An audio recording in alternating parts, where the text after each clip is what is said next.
এই বুৰঞ্জীয়ে পৰখা ঐতিহ্যমণ্ডিত শিৱসাগৰ জিলাত ভাৰতীয় জনতা পাৰ্টি উদ্যোগত আয়োজন কৰা 2025 বৰ্ষৰ কেন্দ্ৰীয় বাজেটৰ এক পৰ্যালোচনা সভাত আমাৰ ৰাজ্যিক সমিতিৰ সন্মানীয় সভাপতি দিলীপ শইকীয়াৰ নিৰ্দেশত মই ইয়াত পৰ্যাপক হিচাপে উপস্থিত থাকিবলৈ পাই মই আনন্দিত হৈছোঁ, গৌৰৱান্বিত হৈছোঁ। মাননীয় সাংবাদিক বন্ধুসকল, আপোনালোকে জানে ইতিমধ্যে আমাৰ জিলাৰ সভাপতি বিতুপন ৰায়ডিঙীয়া ডাঙৰীয়াই আপোনালোকক সম্বোধন কৰিছে। মই আপোনালোকক শ্ৰদ্ধা সহকাৰে জনাব বিচাৰোঁ যে 2025 চনৰ কেন্দ্ৰীয় বাজেট ভাৰতবৰ্ষৰ অৰ্থনৈতিক উন্নয়ন, সামাজিক কল্যাণ আৰু বিভিন্ন খণ্ডৰ উন্নতিৰ বাবে এক গুৰুত্বপূৰ্ণ দলিল হিচাপে পৰিগণিত হৈছে। এখন জনমুখী বাজেট বুলি সৰ্বস্তৰতে ৰাইজে স্বীকাৰ কৰিছে আৰু ইয়াত মূলতঃ কৰ সংস্কাৰ এটা উল্লেখযোগ্য ইয়াত পদক্ষেপ লৈছে। অৰ্থনৈতিক বৃদ্ধি, কৃষি, শিক্ষা, স্বাস্থ্য, পৰিবহণ আৰু পৰ্যটনকে ধৰি বিভিন্ন ক্ষেত্ৰত চৰকাৰৰ প্ৰস্তাৱিত ব্যয় আৰু নীতিৰ বিষয়ে নিশ্চয় আজি ইয়াত আলোচনা হৈছে। আৰু ইতিমধ্যে শিৱসাগৰ জিলাৰ এখন আগশাৰী শিক্ষানুষ্ঠান শিৱসাগৰ কমাৰ্চ কলেজৰ অধ্যক্ষ ডক্টৰ সৌম্যজ্যোতি মহন্ত ডাঙৰীয়া আহিয়ে সভাত তেওঁ বাজেটৰ ওপৰত সুন্দৰকৈ বিশ্লেষণ কৰিছে আৰু সেই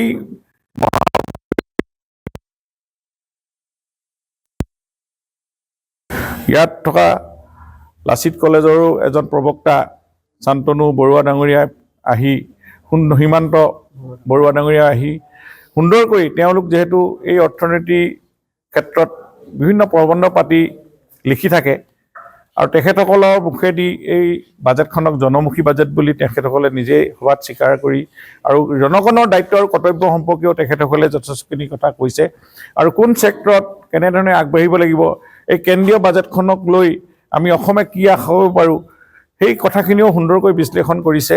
বিশেষকৈ MSME ক্ষেত্ৰত আমি যথেষ্টখিনি আমি নিবনুৱা সমস্যা সমাধানৰ ক্ষেত্ৰত এই ছেক্টৰটোত আমি সুবিধা ল'ব পাৰোঁ। ষ্টাৰ্ট আপৰ কথা আমি কৈছোঁ, আমি সৰু ইয়াতে আমি যেনেধৰণে ইয়াতে উৎপাদন কৰি আমি নিজৰ আৰ্থিক সচ্ছলতা আনিব পাৰোঁ, এইখিনি ক্ষেত্ৰত কেন্দ্ৰীয় চৰকাৰে যিখিনি বাজেটত পুঁজি ধাৰ্য কৰিছে সেই পুঁজিসমূহ আমি অসমে কোনখিনিত ল'ব পাৰোঁ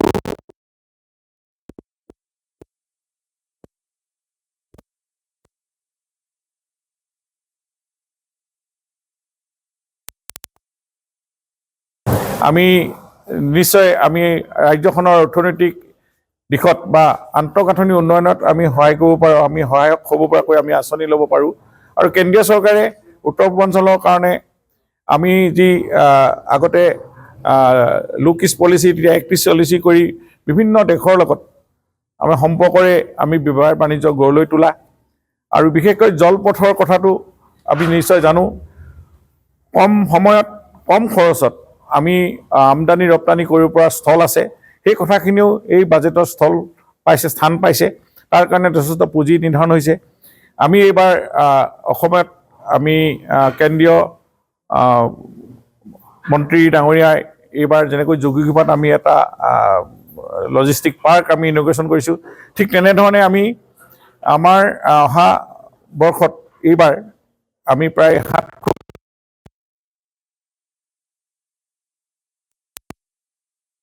7 আমাৰ শিৱসাগৰ জিলাৰো দিখৌমুখ নিচিনা অঞ্চলত আজিৰ তাৰিখত কৃষকসকলে যি উৎপাদন কৰে এই কৃষি সামগ্ৰীখিনি বিক্ৰী কৰিবলৈ মাৰ্কেট নাই। আজি 5 টকা বোলে আজিৰ তাৰিখত বিলাহী কেজিত হৈছে। আমি এইখিনিক যদি আমি বেলেগ ঠাইলৈ ৰপ্তানি কৰিব পাৰোঁ, তাত কোল্ড ষ্ট'ৰেজ লাগিব, সেইখিনিও এই বাজেটৰ স্থান পাইছে। আমি কোল্ড ষ্ট'ৰেজ নিৰ্মাণ কৰি পোৰ্ট বন্দৰৰ যোগেদি যদি এনেকৈ ধৰণে লজিষ্টিক পাৰ্ক কৰি আমি যদি ডেভেলপ কৰোঁ, জলপথটো আমি ডেভেলপ কৰোঁ, তাৰ কাৰণে আমাৰ পোৰ্ট আমি খুব সোনকালে ইনগ্ৰেশ্যন হ'ব। গতিকে এনেধৰণে আমাৰ বিশেষকৈ ৰাজ্যখনত উৎপাদিত হোৱা এনেকুৱা খাদ্য সামগ্ৰী, কৃষি সামগ্ৰী, বাঁহ বেতকে আদি কৰি ইয়াত থকা শিল আমি বেলেগ য'ত অভাৱ আছে, ওচৰ চুবুৰীয়া যি ভূটানে হওক, নেপালে হওক, বাংলাদেশত আমি জলপথৰ যোগেদি আমি ব্যৱসায় বাণিজ্য কৰিব পাৰোঁ। এনেকুৱা ধৰণৰ এই বাজেটখনে এইখিনি সুবিধা দিছে। কিন্তু জনগণে যদি আমি এইখিনি সুবিধা ল'বলৈ আমি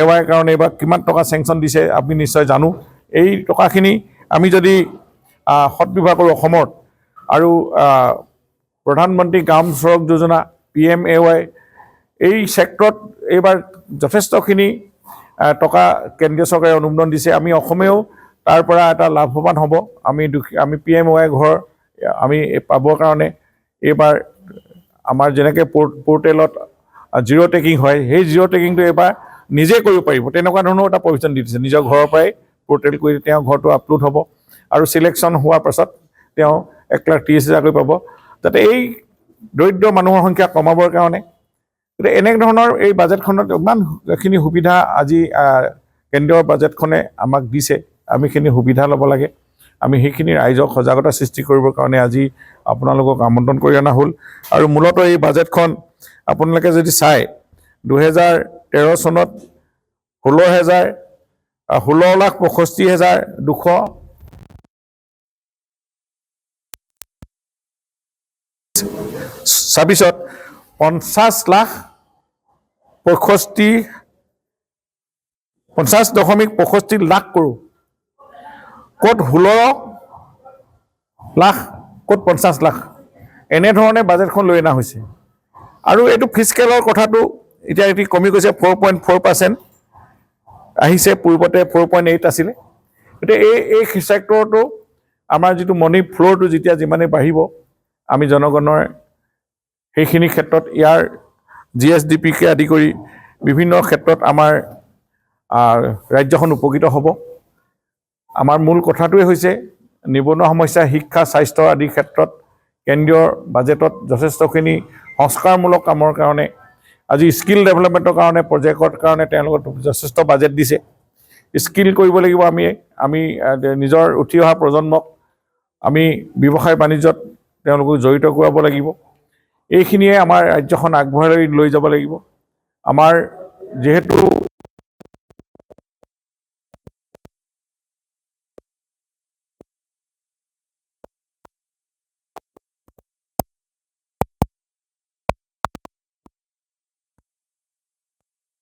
দিনে ৰাতিয়ে কাম কৰি আছে আৰু তাতোতকৈ ডাঙৰ এডভান্টেজ আছামত 2.0 এইবাৰ 25-26ত প্ৰায় 1.5 লাখ কোটি টকা ইনভেষ্ট তাৰ কাৰণে আমি উদ্যোগ গঢ়িব দেশ বিদেশৰ পুঁজিপতিসকল আহিব আৰু তেওঁলোকক আমি এটা পৰিৱেশ দিব লাগে আমি সেইকাৰণে ৰাইজৰ যিমানেই সজাগ সচেতন হ'ব এটা ব্যৱসায় বাণিজ্য কৰা ইনভেষ্ট কৰাৰ বিদেশী পৰ্যটকসকলক বা ইনভেষ্টৰসকলক আমি আমন্ত্ৰণ কৰা তেওঁলোকক পৰিৱেশ দিয়াটো আমাৰ দায়িত্ব আমি উজনি অসমতো তেনেকুৱা ধৰণৰ ইণ্ডাষ্ট্ৰি আমি গঢ়িব লাগিব তাৰ কাৰণে আমি টুৰিষ্ট সেক্টৰত যেহেতু আমাৰ চৰাইদেউ মৈদামথলী ইতিমধ্যে ইউনেস্কোৰ যোগেদি আমি বিশ্ব ঐতিহ্য ক্ষেত্ৰ হিচাপে ঘোষিত হোৱাৰ পাছত স্বাভাৱিকতে শিৱসাগৰ আৰু চৰাইদেউ জিলা দুইখনেই এই দিশত টুৰিষ্ট ডিষ্ট্ৰিক্ট আমি কৰিব পাৰোঁ তাৰ কাৰণে ইনভেষ্ট কৰিব লাগিব এতিয়া যথেষ্ট বাঢ়িছে পৰ্যটনৰ যিসকল বিদেশী পৰ্যটকসকল তেওঁলোকক ভালকৈ থকা খোৱা ভালকৈ তেওঁলোকক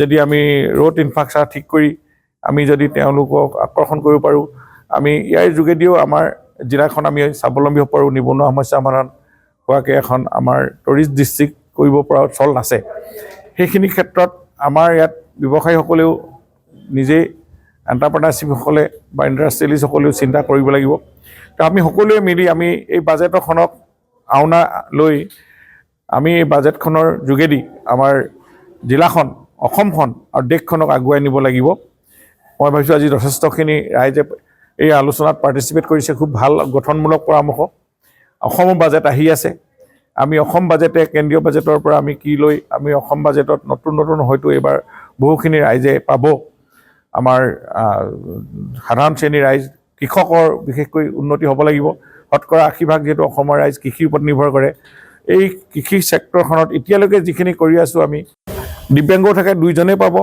আৰু যদি আনমেৰিড অবিবাহিত 45 বছৰৰ ওপৰত অবিবাহিত বাইদেউ যি দুগৰাকী আছে এখন ঘৰত বা এটা ৰেচন কাৰ্ডত দুগৰাকীকে পাব এইটো যোৱা আগৰ এই অনুৰোধ নাছিলে কিন্তু এইবাৰ নতুনকৈ এইটো সংযোজন কৰিছে আপোনালোকে এইটো কথাত যদি থাকে আপুনি বিডিঅ'ক এইটো তেওঁলোকৰ দিলেই এতিয়াও এইবোৰ অনলাইন ৰেজিষ্ট্ৰেশ্যনৰ কাম চলি আছে আমি 28 তাৰিখলৈকে ৰেজিষ্ট্ৰেশ্যন চলিব ফেব্ৰুৱাৰী মাহৰ আমি সেইকাৰণে আমাৰ প্ৰতিখন জিলাত DLMC বহি আছে, ডিষ্ট্ৰিক্ট লেভেল মনিটৰিং কমিটিখন। এই ডিষ্ট্ৰিক্ট লেভেল মনিটৰিং কমিটিটোত আমাৰ বিতুপন আছে নেকি, এই মেছেজটো দি দিব লাগে। আমি বিডিঅ'সকলক কৈছোঁ, এইটো এবাৰ উঠাই দিছে যে যদি 3জন আছে এখন ঘৰত, দিব্যাংগই হওক, বিধৱাই হওক বা আনমেৰিড হওক, এই 3জনেই পাব।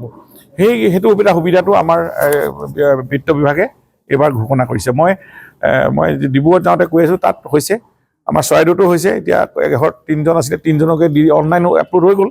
এতিয়া তেওঁলোকে এতিয়া মাৰ্চৰ পাছৰ পৰা যেতিয়া খুলি দিব, গতিকে সেইখিনি একদম তলৰ লেভেলৰ পৰা স্ক্ৰিনিং হৈ গৈছে। গতিকে এইখিনি মই ভাবোঁ এইবাৰ এটা সমষ্টি যে 27টা পৰিয়াল বা 27গৰাকীয়ে সুবিধা পাই থাকে আৰু নাথাকিবগৈ। আৰু এতিয়াও DC কোটাও আছে, যদি আপোনালোকে সেই কোটাটো শেষ হৈ গৈছে। DC ছ'চাইটিবিলাক এক্টিভ হ'ব লাগে, তাত চেণ্ট্ৰেল গভৰ্ণমেণ্টৰ ফাণ্ডিং হ'ব। এই কৰ্পৰেশ্যন ডিপাৰ্টমেণ্টৰ এইবাৰ যিটো পুঁজি, তাত আমি যথেষ্ট পুঁজি আছে।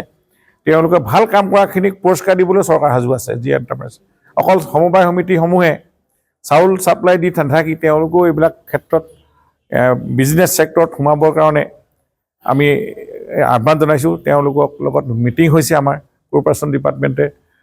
ট্ৰান্সপৰ্ট ছেক্টৰ ডেভেলপ হ'ব। এই গোটেইখিনি আমাৰ কেন্দ্ৰীয় বাজেটৰ প্ৰতিফলন ঘটিব অহা ক্ষেত্ৰত। দিনকেইটাত আমি আৰু বিশ্লেষণ কৰিবলগীয়া কেইবাটাও আমাৰ ডিপাৰ্টমেণ্টৰ, আমি যদি প্ৰতিটো ডিপাৰ্টমেণ্টৰ কথা আমি চাওঁ যে কোন ডিপাৰ্টমেণ্টত কিমান টকা চেংচন দিছে সমগ্ৰ ভাৰতবৰ্ষৰ কাৰণে, আমি অসমে তাৰ পৰা কিমানখিনি আমি সুবিধা ল'ব পাৰোঁ, আৰু অসমৰ কাৰণে থকা যিটো শ্বেয়াৰ পাৰ্চেণ্টেজ, আমি ডনাৰ মিনিষ্ট্ৰীত যথেষ্টখিনি পইচা এইবাৰ দিছে। এই ডনাৰ মিনিষ্ট্ৰীৰ যোগেদি নৰ্থ ইষ্টাৰ্ণ ডেভেলপমেণ্ট ৰিজনৰ কাৰণে আমাক এইবাৰ যিটো টকা 5,915 কৰোঁ, ডনাৰ মিনিষ্ট্ৰীত 5,000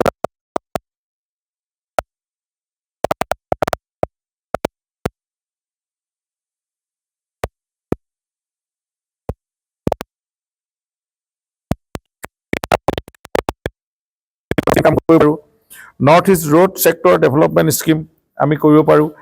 আমি এইখিনি যদি আমি যথেষ্ট আমি নৰ্থ ইষ্টাৰ্ণ ৰিজনটোত আমি আগবঢ়াই লৈ যাওঁ, আমাৰ ইনফ্ৰাষ্ট্ৰাকচাৰ ডেভেলপ হ'ব। আৰু তাৰ কাৰণে ৰাজ্যখন ব্যৱসায় বাণিজ্যই হওক, উদ্যোগীসকল আগবাঢ়ি যাব, এগ্ৰিকালচাৰ ছেক্টৰত উন্নতি হ'ব। এই গোটেই কথাখিনি আমি অহা দিনকেইটাত আমি প্ৰতিফলন ঘটাব লাগিব। এখন বাজেট বছৰেকৰ কাৰণে এখন দলিল স্বৰূপ। এই দলিলখনক লৈ আমি জনগণৰ আশা পূৰণ কৰিব লাগিব। এইবাৰ PMY ঘৰ যথেষ্টখিনি এবাৰ কেন্দ্ৰীয় চৰকাৰে দিছে, জল জীৱন মিছনত যথেষ্টখিনি টকা দিছে। এঘৰ মানুহ পানী যাতে খোৱাৰ পৰা বিশুদ্ধ খোৱা বাদ নপৰে, তাৰ কাৰণে আমি প্ৰজেক্ট কনচেপ্ট আমি দিব লাগিব চেণ্ট্ৰেল গভৰ্ণমেণ্টক। তাৰ কাৰণে যথেষ্ট পুঁজি এবাৰ আগবঢ়াইছে। মহিলা উদ্যমিতাৰ ক্ষেত্ৰত মহিলাসকলক এণ্টাৰপ্ৰেনাৰশ্বিপৰ যোগেদি, তেওঁলোকৰ ছেল্ফ হেল্প গ্ৰুপবিলাকৰ যোগেদি তেওঁলোকক ট্ৰেইন আপ কৰি তেওঁলোককো কেন্দ্ৰীয় পুঁজি পৰা তেওঁলোকক যোগান ধৰাৰ ইয়াত আলোচনা আছে। আমাৰ ফুড প্ৰচেছিং ইণ্ডাষ্ট্ৰী কৰিব লাগিব। তাতো এই মিনিষ্ট্ৰী অফ ফুড প্ৰচেছিং ইণ্ডাষ্ট্ৰীজে যথেষ্টখিনি টকা এইবাৰ আবণ্টন দিছে। প্ৰায় 2,000 কোটি টকা এইবাৰ আবণ্টন হৈছে ফুড প্ৰচেছিঙত। আমি তাত আমি গোটসমূহে এইবিলাক সুবিধা আমি ল'ব পাৰোঁ। ট্ৰেইনিং হ'ব লাগে। মই ভাবোঁ যে ইণ্ডাষ্ট্ৰী ডিপাৰ্টমেণ্ট বা এগ্ৰিকালচাৰ ডিপাৰ্টমেণ্টে এইবিলাক ট্ৰেইন আপ কৰাৰ পাছত তেওঁলোকে এইবিলাক ষ্টাৰ্ট কৰক। তাত গভৰ্ণমেণ্টে সহায় কৰিব। পিগাৰী হওক আৰু মিল্ক, গাখীৰ ক্ষেত্ৰত উৎপাদন বৃদ্ধি হ'ব লাগে। আজি পূৰবীৰ নিচিনাই 1 লাখ হৈছে, তেওঁলোক 10 লাখলৈকে টাৰ্গেট লৈছে, 10 লাখ লিটাৰ উৎপাদনৰ। এনেকুৱা ধৰণে তাত চেণ্ট্ৰেল গভৰ্ণমেণ্টৰ তাতে এনকাৰেজ কৰিবৰ কাৰণে স্কিম আছে। গতিকে এই গোটেইখিনি আমি যদি ভাল ধৰণে চাওঁ, আমাৰ স্বচ্ছ ভাৰত মিছনৰ পৰা আদি কৰি ৰুৰেল ডেভেলপমেণ্টলৈকে এটা বাদ নপৰাকৈ ভাল ধৰণে এইবাৰ বাজেটখনত কেন্দ্ৰীয় বাজেটে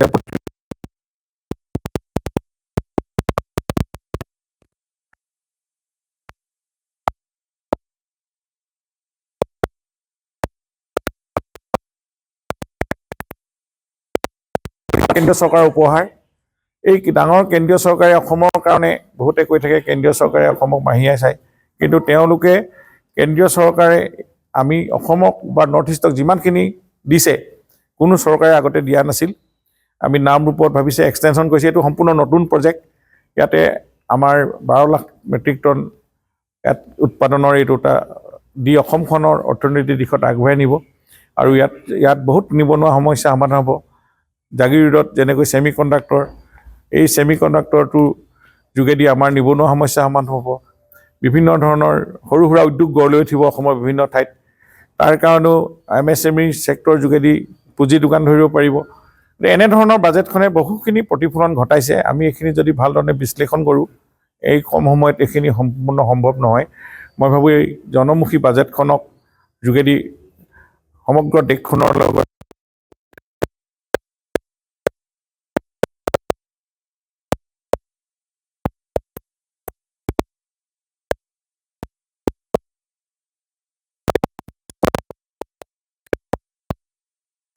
উপচাই পেলাইছোঁ আৰু আমাৰ দেশৰ বিত্তমন্ত্ৰী নিৰ্মলা সীতাৰামন ডাঙৰীয়ানীৰ বাজেটে আমাৰ অসমক সকাহ দিয়ক আৰু আমাৰ মুখ্যমন্ত্ৰী গতিশীল মুখ্যমন্ত্ৰী ডক্টৰ হিমন্ত বিশ্ব শৰ্মাৰ নেতৃত্বত অসমে আমি সেই বাজেটৰ যোগেদি আমি প্ৰাণ অসমখনক পুনৰ উজ্জীৱিত কৰি তোলাৰ ক্ষেত্ৰত আমাৰ সহায়ক হ'ব তাৰ কাৰণে আমি আপোনালোকক সকলোৱে সহযোগিতা বিচাৰি এই সাংবাদিক সকলক মই শুভেচ্ছা জনাইছোঁ আপোনালোক গণতন্ত্ৰৰ চতুৰ্থ স্তম্ভ স্বৰূপ আপোনালোকৰ দেশ এখনক ৰাজ্যখনক আগুৱাই নিয়াৰ ক্ষেত্ৰত যথেষ্ট সহায় কৰিব পাৰে নিবনুৱা বা প্ৰতিটো ছেক্টৰত সমস্যাবিলাক আপোনালোকে বুটলি আনে আৰু সেইবিলাকেই আজি এখন চৰকাৰে আপোনালোকৰ যোগেদিও বহুখিনি কাম কৰাৰ আমাৰো উদাহৰণ আছে আপোনালোকক আমি শুভেচ্ছা জনাইছোঁ আৰু আপোনালোকৰ যোগেদিয়ে এইখিনি ক্ষেত্ৰত অসমখন নিৰ্মাণ কৰাৰ ক্ষেত্ৰত সহযোগিতা আগবঢ়াব বুলি আশা ৰাখিল ধন্যবাদ যিকোনো খবৰৰ বাবে যোগাযোগ কৰক 7099017330 লগতে 7099017110 নম্বৰত